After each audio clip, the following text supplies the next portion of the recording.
Mrs. Rose Apemika is also here with us.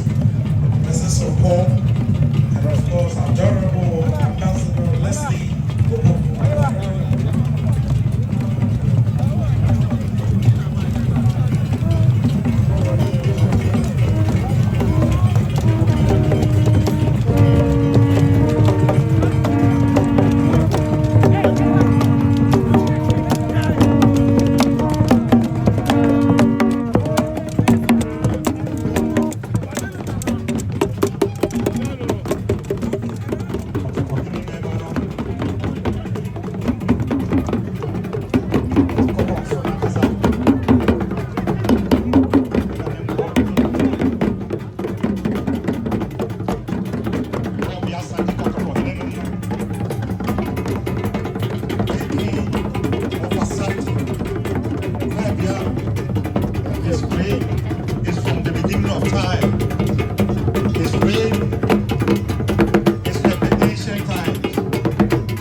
It's around them.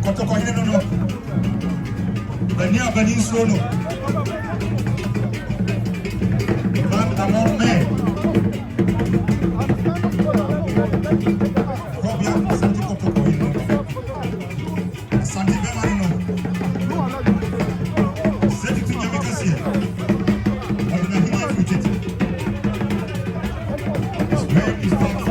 Asante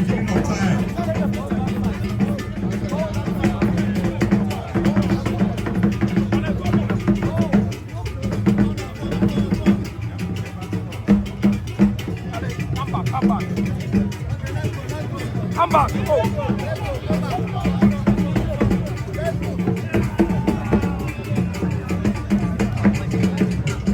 Right behind the Asante is the silver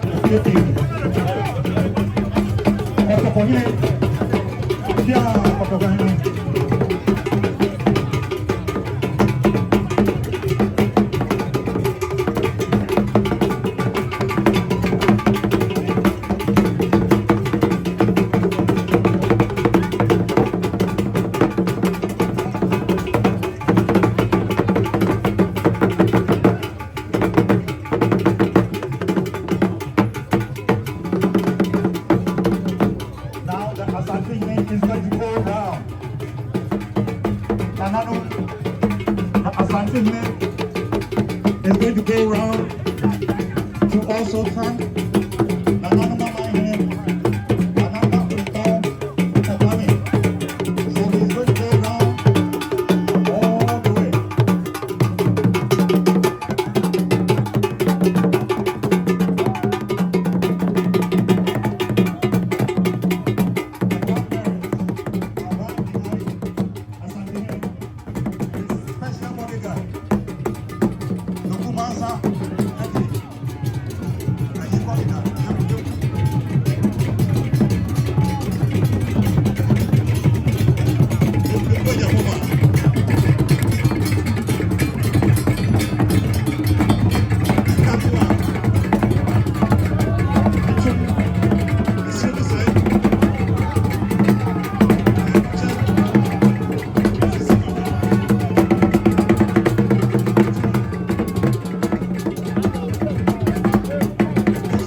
Your Excellency, Otumfuo, Your Majesty,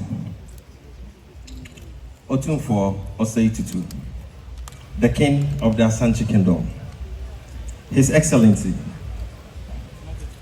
His Majesty Nguyama of Eswatini, Regional Minister Mr. Derek Franco Macron, Paramount Chiefs, our esteemed guests, we are summoned here on the brotherly love and relief to create a sustainable friendship. We are charged by Otumfuo to present this wonderful gift to His Excellency, His Majesty, sorry. This is called the Tuntun Sansan gift. The stool under, that is the gold stool. We call it Sikajwa Kufi, is in the Asante language. It is the sacred and reverent symbol of the Asante people in Ghana. It represents the soul of the Asante nation and the legitimacy of its rulers. According to us, it descended from the sky in the cloud with white dust, landing in the lap of the first Asante Hene, Osei Tutu, in the late 17th century. The gold stool is more than just a stool for us. It houses the collective spirit of Asante spirit, those living, deceased, and yet to be born. Furthermore, you can attest that this stool resonates with the current urban culture, embracing a rustic design that expresses itself through cadence of Adowa, Kite, Sanga, and of course, the current one, Asaka. A graffiti-style spray painting, and unspoken cultural codes. And we chose the gongon, which is on top, with cowries on it, representing sustainability and prosperity. It recognizes the mouthpiece of community engagement, that is the both Asante and the Swatini people. It serves a mode of communication between these two communities and its members. It delivers a reliable information in a timely manner and appropriate manner, as we are doing now, fostering to document our culture, improve innovation, and gender inclusion in decision-making too as well. It creates opportunity for agenda setting within community to foster development and acts as a conduit in clarifying message if populace do not understand. So why we employ the Tuntun Sansan to engage two cultures, which mostly known as the Gongong, is because we want to preserve and promote the cultures of these two traditional cultures. That is, you can see from here holding with Asante Hene's son, the Otumfuo's hand, His Majesty, holding the Ashanti culture in his hands and its people like an egg, to promote and preserve the other cultures in the region, in Ghana and also Eswatini, to encourage the participating in leadership of its people, intelligence, truth, accountability, and education, to promote sustainable national development among these nations, to advocate for education and research, and to preserve national resources for future generations as we use them. So, the Tuntun Sansan, as we've gathered here today, is calling two clans, which the Ashanti Kingdom is represented by the eagle, and the Swatini Kingdom is represented by the lion. So these two clans here are meeting today to foster relationship and build a sustainable agenda. Thank you very much.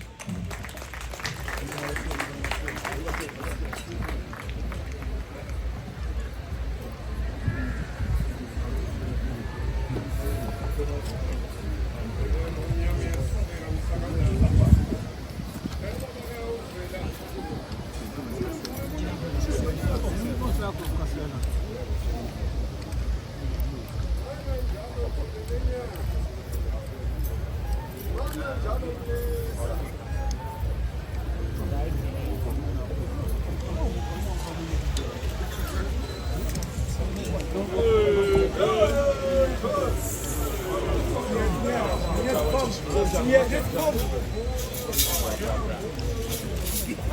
now we go back and then we do the second one.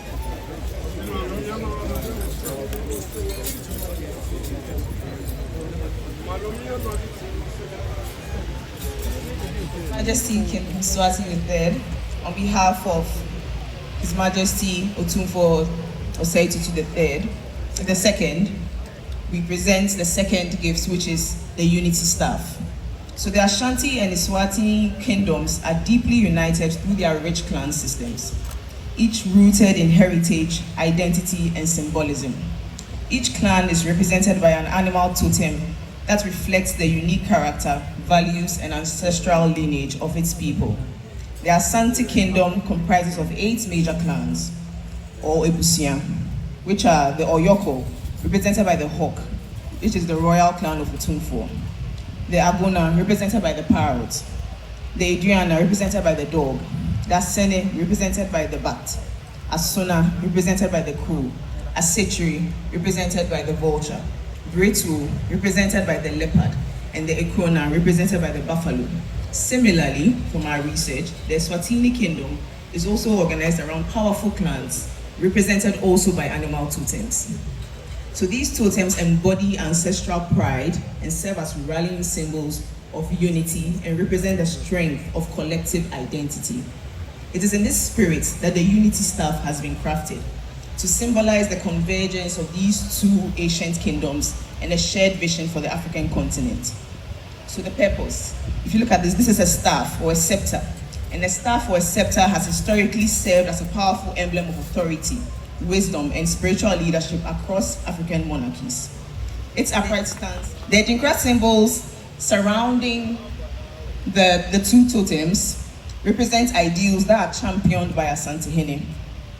So the first one here represents sustainable national development. This one represents the preservation of Asante culture. So Otumfuo with an egg in its Otumfuo's hands, holding the Asante culture like an egg. This symbol represents the preservation of other cultures. This symbol represents intelligence and wisdom.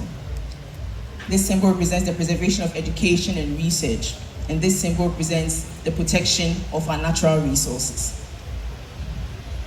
And these are a call from Asante Hene to you, Your Majesty, the Ngwenyama of Eswatini, to secure a prosperous and enduring future for Africa.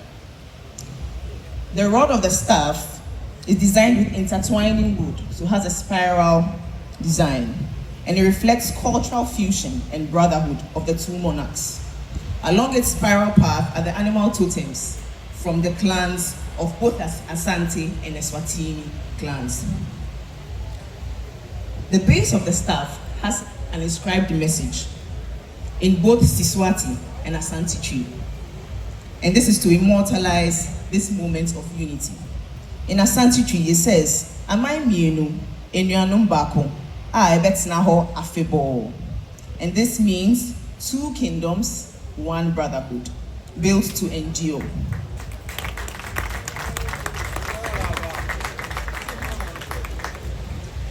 This phrase affirms the shared future and resilient bond between the people of Eswatini and the Asante man. We are honored to present these gifts to you, Your Majesty. Thank you.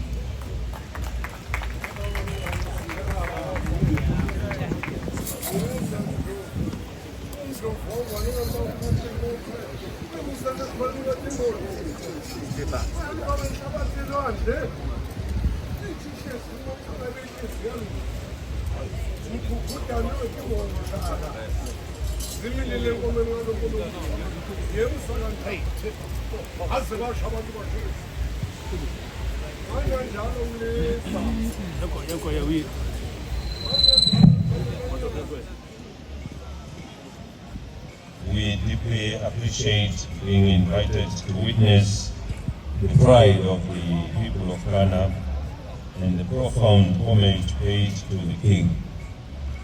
What we see is more than a gathering. It is living testimony to the Asante spirit, the celebration of your culture, resilience, and the reaffirmation of the significant role of traditional leadership.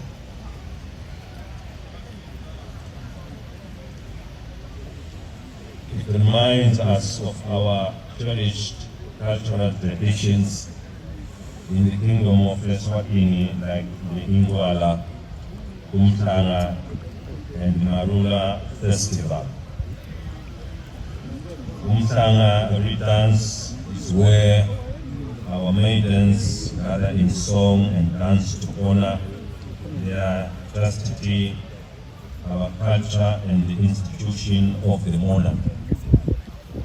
It is then followed by the Ingola ceremony later in the year, which is a sacred ritual that marks the beginning of the harvest season, celebrating the bounty of the land and expressing gratitude for the king.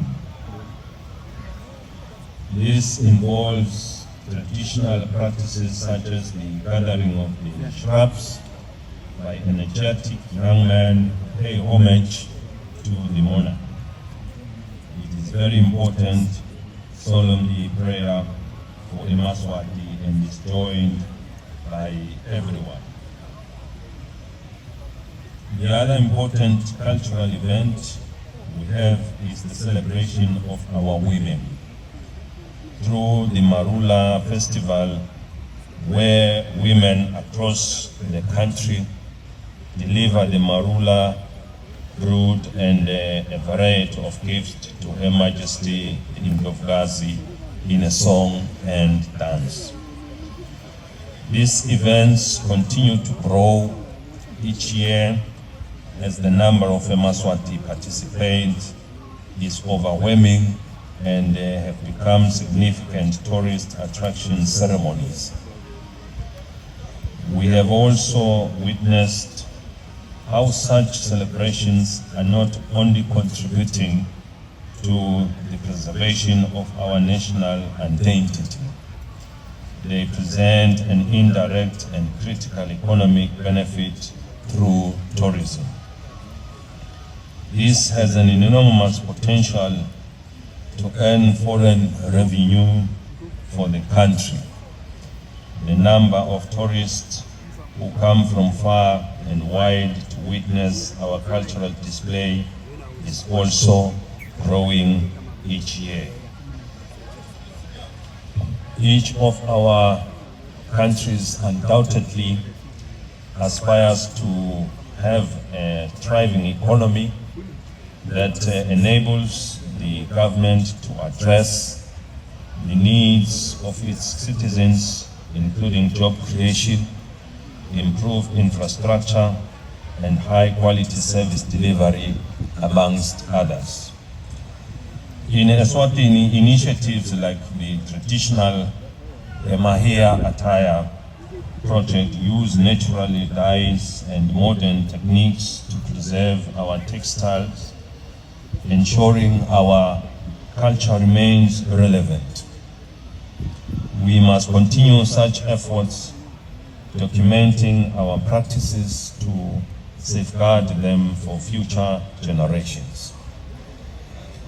While Umhlanga sees our young women take center stage here at Dubai, it is the chiefs whom perform with royal splendor under your Majesty's guardians, uniting the community in a shared celebration.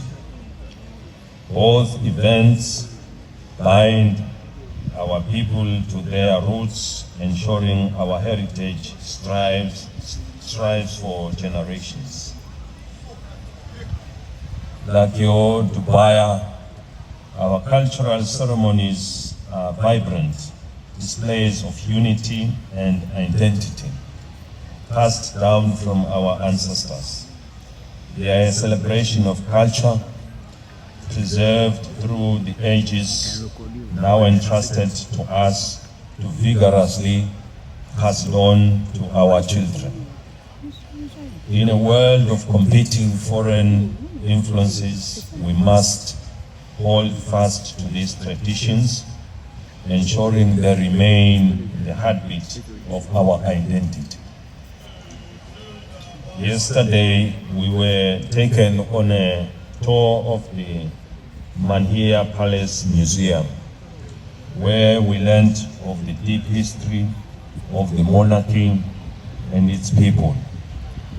This is a crucial exercise to help keep the story of our existence alive and safeguard sacred emblems for the benefit of future generations.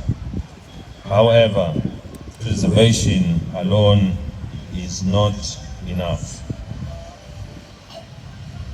We must modernize and document our cultures to strengthen their roles in governance and administration. Our laws must be rooted in our traditions, not superimposed foreign ideals. By codifying our customs, we ensure they are recognized global and serve as tools for good governance. In Eswatini, we strive to blend tradition with progress, much like the Asante Kingdom's remarkable local government structure for service delivery, which I had the privilege of learning about yesterday.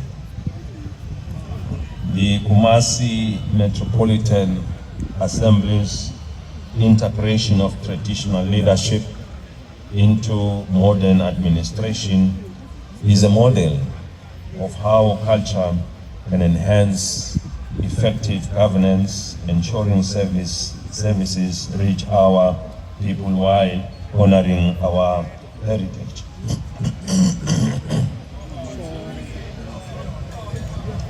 Your Majesty, the Asante and Mswati shared a proud history of resilience against colonial shadows. Your golden stool was never surrendered, and it echoes our unyielding spirit. Just as you gather to honor the Asante Hene, our people rally around the Ingwenyama to celebrate our shared destiny. Today we stand united in our duty to preserve our cultures, not as relics, but as living forces guiding our future. Now that we have experienced the full splendor of your wonderful culture, we take this opportunity to extend an invitation to His Majesty to join Mswati for any of one of our national cultural celebrations. We have no doubt that the experience shared with us will be well reciprocated.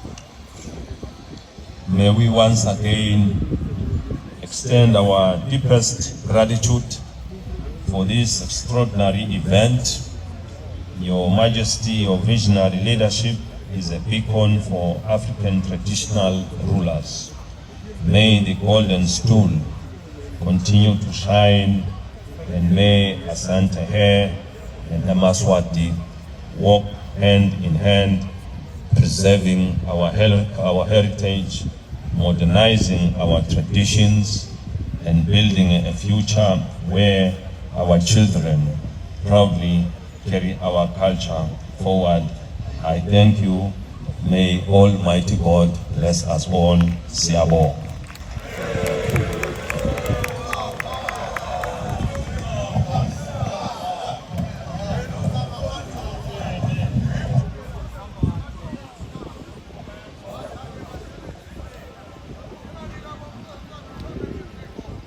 Great speech.